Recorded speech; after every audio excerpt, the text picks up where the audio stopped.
Oke, bersama Ibu Nenek Tasya ya. Boleh nanya Bu ya, pengalaman kehidupannya Ibu dari dulu sampai sekarang ya, sehingga memiliki atau mempunyai anak yang ya dibilang sukses lah semuanya. Ada yang jadi kasat di kepolisian, ada yang jadi Wakapolres, ada yang bisnisnya sukses juga, ada yang manajer Bank Mandiri yang ada di Jakarta juga Bu.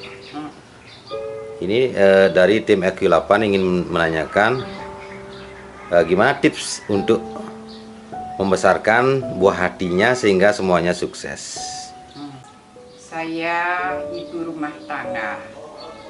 Saya menikah tahun 68 sampai sekarang tahun 2021. Saya dikaruniai 4 orang anak, 1 putra, 3 putri. Semuanya sudah berkeluarga. Masing-masing punya pekerjaan sebagai kasat intel, tugas di negara, Wakapolres, tugas di Polres Bandung. Yang laki-laki berwira swasta, dia bisnis Bali Jepang. Terus yang keempat, putri saya di Jakarta sebagai kepala Bank Mandiri. Dua kami hidup tentram, damai, sukses semuanya. Cucu-cucu saya sudah semuanya kuliah, ada kuliah di kedokteran, di Apol, di desainer yang ketiga punya anak perempuan kuliah di Unut, mencari jurusan psikolog. Iya. Semuanya sudah sukses, sudah bekerja, hidupnya sudah tentram, damai. Oke Bu bersama keluarga. Terima kasih. Terima kasih. Tip tersendiri untuk kita ya Bu ya, untuk mendidik anaknya walaupun dalam keterbatasan, bapaknya juga gajinya jadi PNS ya Bu ya. Walaupun tidak seberapa, hidup sederhana, mungkin bermodal disiplin seperti yang Ibu ceritakan kemarin-kemarinnya, sehingga anak-anaknya sukses semua. Oke, ada tips tersendiri untuk kita ya Bu? Ya, tips saya untuk mengurus putra-putri saya, hidup sederhana, disiplin, rajin belajar, ingat tugasnya masing-masing. Semoga di dalam sekolah dia sukses, ada yang mendapatkan PMDK, semua lulus dengan baik. Oke, kuncinya itu disiplin ya Bu ya. Seperti yang Ibu bilang, apalagi anaknya ada yang jadi polisi juga, kuncinya merawat anak atau mendidik anak itu disiplin dan juga menerapkan hidup sederhana, jangan terlalu mewah Bu ya. Iya. Dan juga mungkin menabung juga ya Bu ya.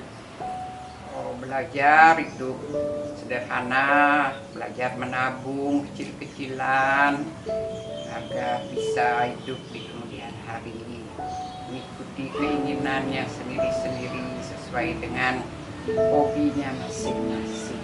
Ya, sesuai dengan cita-citanya dan hobinya masing-masing. Oke, ada suka duka waktu dulu ya Bu ya, perjalanannya? Suka duka saya mendidik anak saat punya suami tugas di luar kota. Dia sebagai pegawai PU, pegawai kecil di Bina Marga. Disitulah saya punya dukanya karena berjauhan dari suami, mengurus anak banyak. Ya begitulah tugas saya sebagai ibu rumah tangga. Walaupun ditinggal jauh oleh bapaknya, ibu tetap bekerja keras sebagai seorang ibu. Ini apresiasi sekali kepada ibu Nenek Tasya ya, anaknya yang kuliah di kedokteran. Tasya namanya. Ya. Cucunya ya Bu ya? Ya. Ada cucu lagi satu sudah jadi dokter ya Bu ya?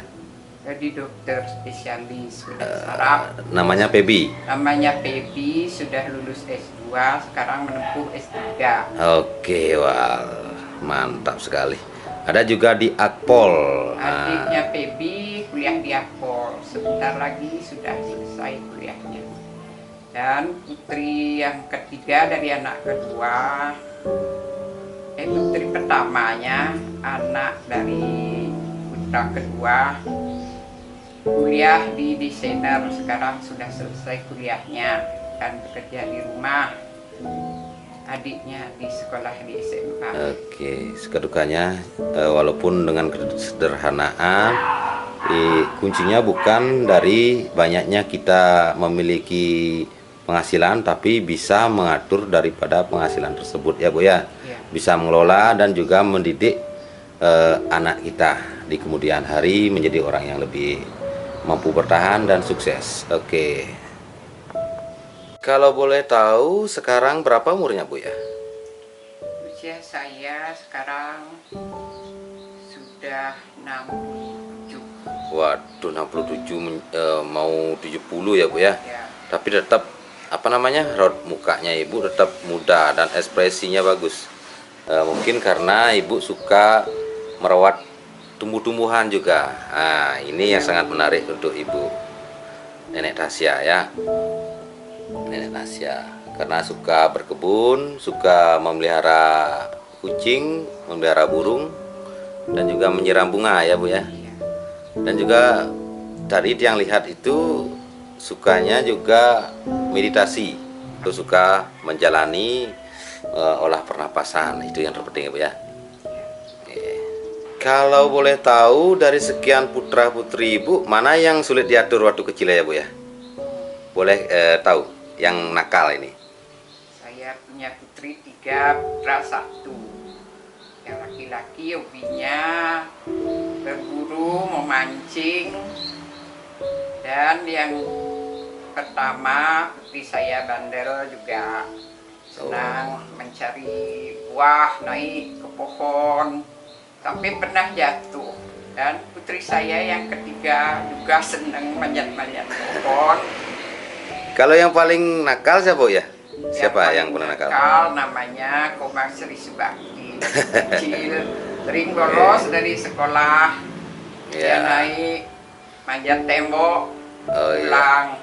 Kayaknya menurut ceritanya ibu kemarin, anaknya yang namanya Bu Sri itu agak sedikit tomboy waktu kecil. Itu. Ya, anak 3 itu memang tomboy, andal juga. Katanya suka berkelahi sama cowok katanya dulu. Kalau diejek dia, kalau dibilang tomboy, ini anaknya Pak Punyo tomboy. Dia mengambil leher laki-laki itu, dijambak begini dan sampai terangkat baunya. Oh gitu, ternyata nakal lebih dari ceritanya yang kemarin berarti ya Bu ya. Ya, itulah putri saya yang ketiga. Nah, Ibu Sri Subakti berarti jadi ya. Oh, yang sekarang jadi Kasat Intel. Iya. Oke, berarti positifnya itu mentalnya bagus ketika dibawa ke kepolisian atau bekerja sebagai polisi, itu nyambung ya Bu ya. Tapi setelah sekarang jadi polisi lebih disiplin dan lebih bisa menjaga daripada keamanan daripada NKRI ya Bu ya. Itu fungsinya. Mungkin walaupun anak kecil kita nakal dulu, tapi itu jangan dipakai acuan nantinya dia akan nakal. Tergantung didikan ke depannya Bu ya. Oke, terima kasih Bu. Mudah-mudahan bermanfaat bagi teman-teman kita yang menonton video ini. bagi seorang ibu merawat anaknya itu sangatlah perlu kedisiplinan dan kerja keras, dan bukan hanya bermodal uang untuk memanjakan anaknya, tapi kesederhanaan itu yang terpenting dan bisa menabung atau menyisihkan uangnya. Oke, terima kasih Bu atas waktunya berbincang-bincang dengan kita di AQ8 Channel. Oke, terima kasih.